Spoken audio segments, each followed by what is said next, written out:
Hello, everybody. Welcome to June the 19th.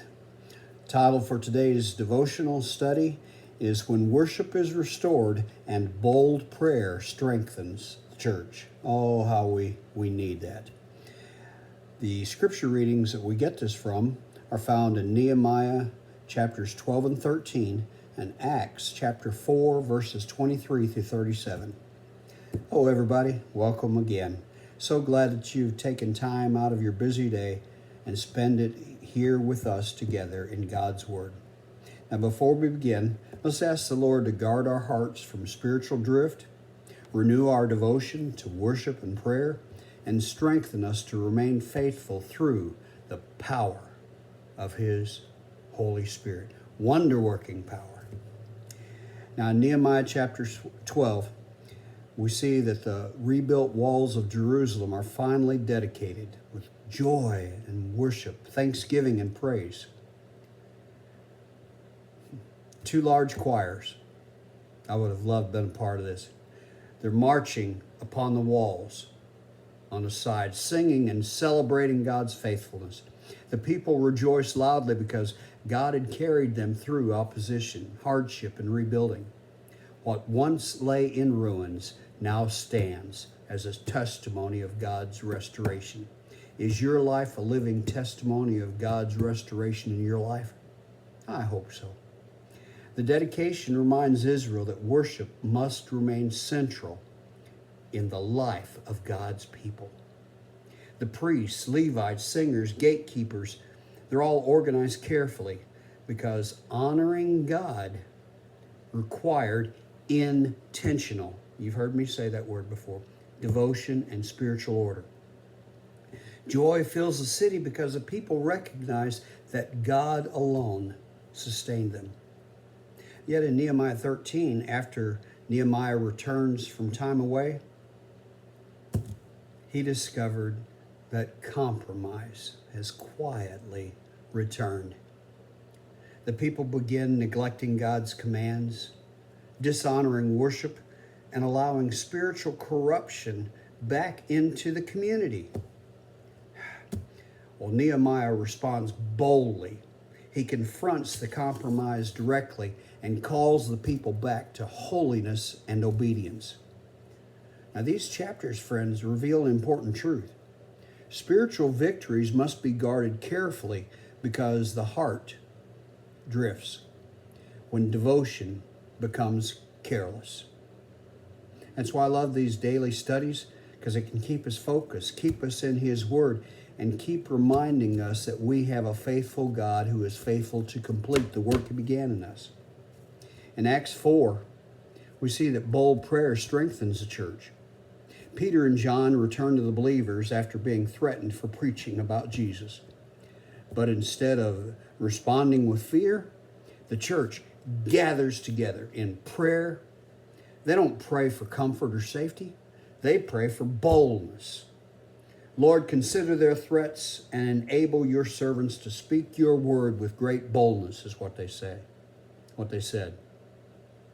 And as they pray, the place where they're gathered shakes, and they're filled with the Holy Spirit. The believers continue proclaiming God's word courageously while living together in remarkable unity and generosity. Their hearts remain centered on Christ, and the power of God moves strongly among them. I pray that your church is centered on Christ, and His power is moving strongly among your body.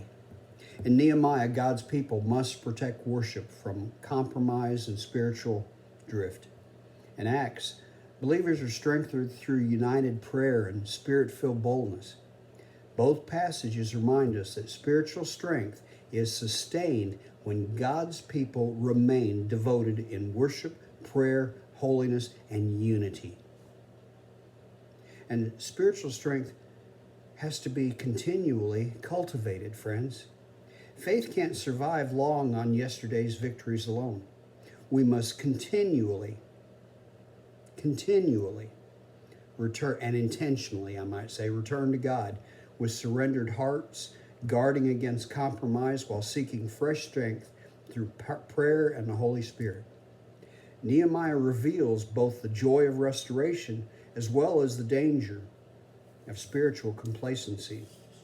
Acts shows the believers responding to the pressure with courageous faith and unified prayer. I remember this child was taught this how you pray. You fold your hands and pray. True spiritual strength grows when worship, holiness, prayer, and boldness remain active in our daily lives. You know, a garden has to be tended. You just can't sow the seeds and let it go, okay? A beautiful garden can't remain healthy on its own. Even after flowers bloom, growth appears, your zucchini or squash are coming out and tomatoes, the weeds can quietly return if the garden's neglected. It must continually be watered, protected, and cared for. Now, in the same way, spiritual growth requires continual and intentional attention. Moments of revival and victory are important, but hearts must remain rooted in worship, prayer, and obedience, so compromise does not slowly grow again. And the devil wants it to. Fight him off in the name of Jesus. Our questions, personal questions rather, for today.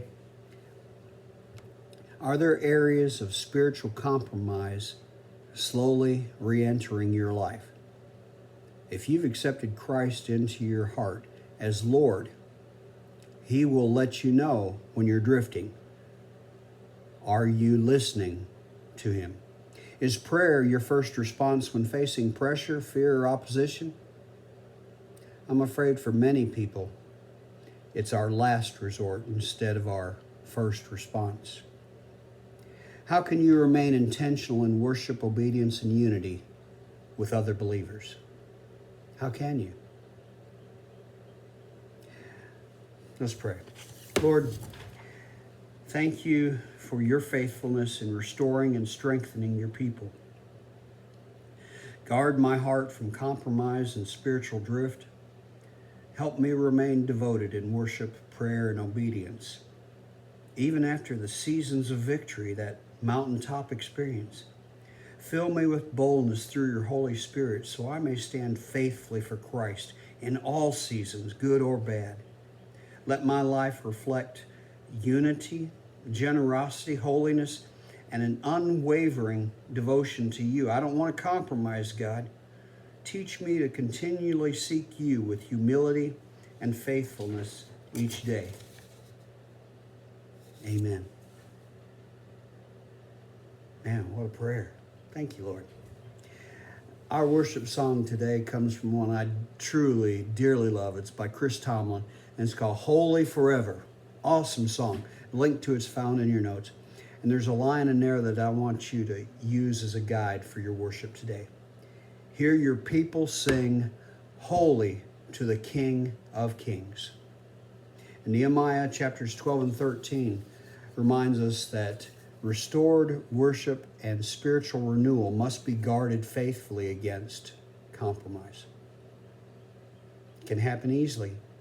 Slowly, stay in tune with the Holy Spirit and He'll keep you from it. Acts 4 verses 23 through 37 reveals believers united in prayer and strengthened with boldness through the Holy Spirit. And together, these passages teach us that when God's people continually return to Him in worship, prayer, holiness, and unity, He strengthens them to remain faithful and courageous.